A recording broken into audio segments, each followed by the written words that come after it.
how to be a good private pilot student. I'm going to give you the top 3 ways. The top 3 ways to be a good private pilot student. Don't cancel, don't cancel, don't cancel, and I'm going to give you a bonus. Don't cancel. Don't cancel your lesson every week.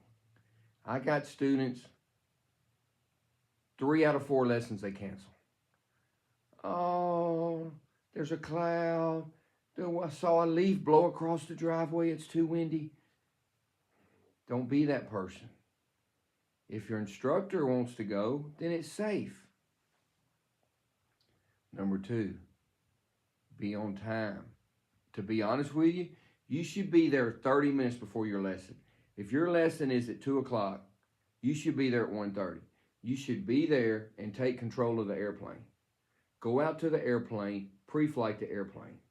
Now, when I go pre-flight an airplane, I'm going to make a different video on that. I don't care if it's a 172 or a Citation jet. First thing I do is circle the plane.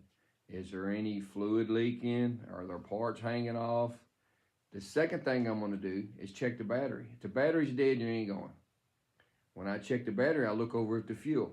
Is there fuel in the plane? Get the plane fuel now. Don't wait for your instructor to get there and, oh, we got to get fuel. Well, you just lost another 30 minutes and you're paying $25. If he's charging you $50 an hour and you got to wait for fuel for 30 minutes, you just lost $25 more. Turn the master switch on, look at the fuel. If it doesn't have 3/4 of fuel, I'm putting fuel in it. I'm not flying with a half a tank of fuel. That's a big no-no. The number 2 things that kill most private pilots. Number 1, running out of fuel. Number 2, flying from good weather into bad weather.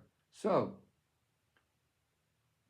be there 30 minutes early, pre-flight the airplane. Circle it, number 1. Number 2, check the battery. Turn the master switch on. Number 2, check the fuel. Now, don't just look at the gauge. You're looking at 50, 60-year-old gauges.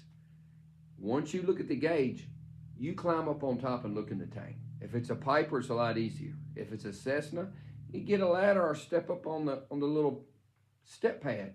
Verify the fuel. Smell the fuel. Does it smell like diesel fuel? That's not good. Is it the correct color? You got to check that fuel. When there's a plane crash, the first thing the FAA does, they go back, they check the fuel in the plane, and they go back. Did the guy buy fuel? Let's see his fuel ticket. Oh, well, you put diesel fuel in a gasoline airplane, so check the fuel. Now, you go to these big airports and you park and go eat lunch and come back. There's been numerous times people have backed the fuel truck, their car, another airplane, a golf cart, in the back of your airplane and damage it. You got to circle that plane and make sure there's no damage. I don't care if I leave my plane 5 minutes and come back. I circle that plane and look. There's been a lot of people that tried to take off and they couldn't take off because somebody backed into their rudder and smashed everything and you don't know it. So, check the battery, check the fuel, circle the plane. If all of those pass, then do your regular checklist. Now, don't cancel. Be there 30 minutes early. If your lesson's at 2, be there at 1:30. Pre-flight the airplane. Order the fuel. Have everything ready. And have the weather ready. The weather ready. So, when your flight instructor comes up, tell him the ceiling's at 25,000 feet. The winds are 360 at 8. There's no rain. There's no thunderstorms. Everything looks good.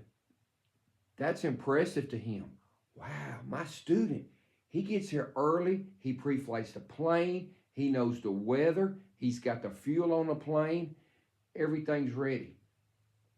That's impressive to your flight instructor. You're going to get more out of your flight instructor if you show up 30 minutes early and you have all that done. I got people that come rolling in there, lessons at 2. Oh, I'm going to be 5 minutes late. Every time. Oh, I'm going to be 10 minutes late. They're not serious. And your instructor don't take you serious.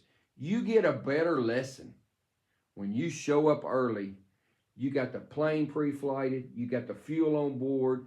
you know the weather, and you have all that done, and you've prepared for your lesson. You should have a syllabus.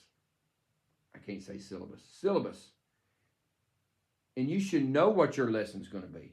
If your flight instructor's not telling you what your next lesson's going to be and hasn't gone over it with you, he's not a good flight instructor. So you should be prepared. There's thousands of videos on YouTube that you can study your lesson and be that much more further ahead.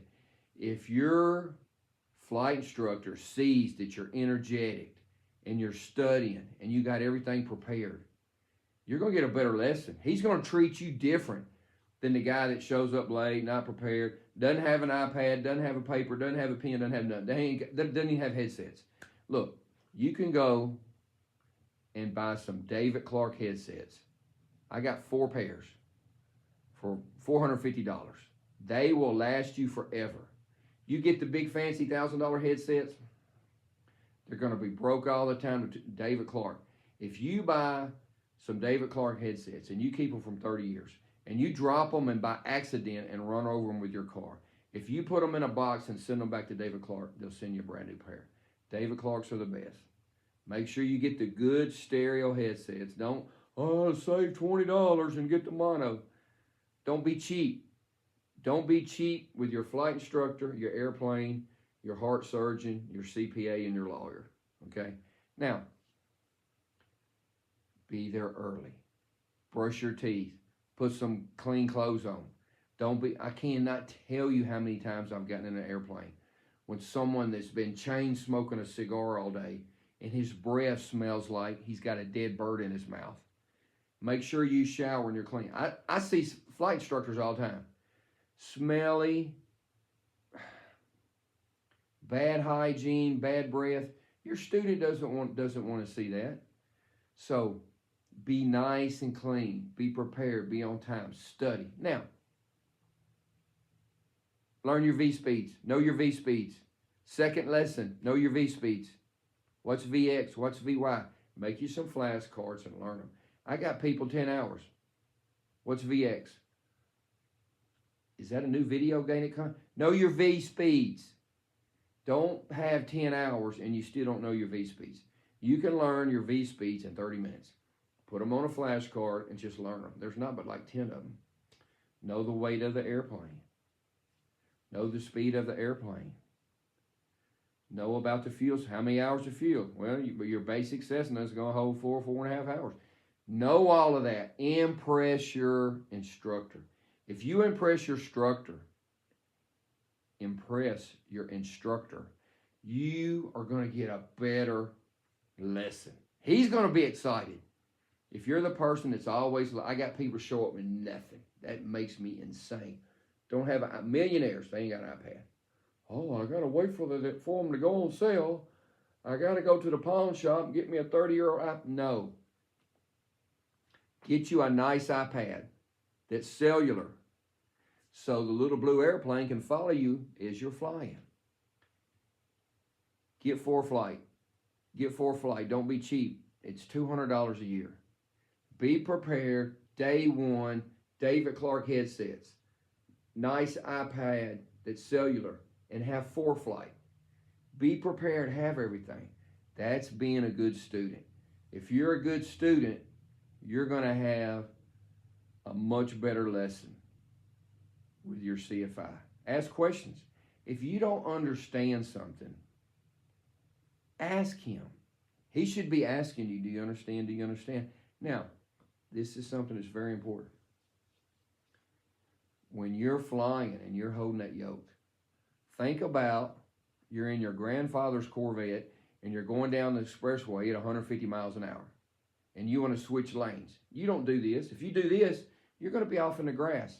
You got to move that yoke so small I never see it move. You got to move it a French fry. If you're in your Corvette and you're going 150 miles an hour down the expressway and you want to switch lanes, you're just going to barely do this. Same thing in an airplane. If you're doing this right here, I got people that's doing this. You think you're on a rowboat in the ocean. Hold the yoke light and do the yoke light. That's why women make better students than men. Men hold the yoke like this right here, and they're doing like women hold it real light and move it. That's why they make better pilots. So be prepared, be early, be on time, have good hygiene, use the yoke light. Now, we're going to do a whole thing on the checklist. Be professional with the checklist. I see people spend 15 minutes with the checklist. Go home and chair fly the checklist. How to go through it quick. Everything in an airplane is from the left to the right. I'll go over the checklist in detail, but study your checklist. Study your V-speeds. Have all that prepared. Don't get down to the end of the runway and sit 15 minutes fiddling with the checklist. That's your instructor's fault. You go to Memphis Airport and you go down to the end of the runway and you got jets behind you and you want to do a 15-minute run-up, they're going to put you in a penalty box.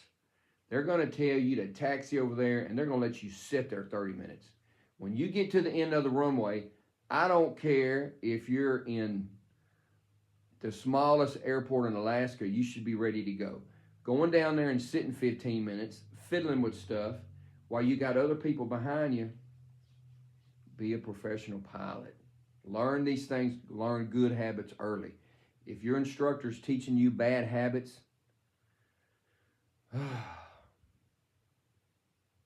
I get people all the time with deplorable habits.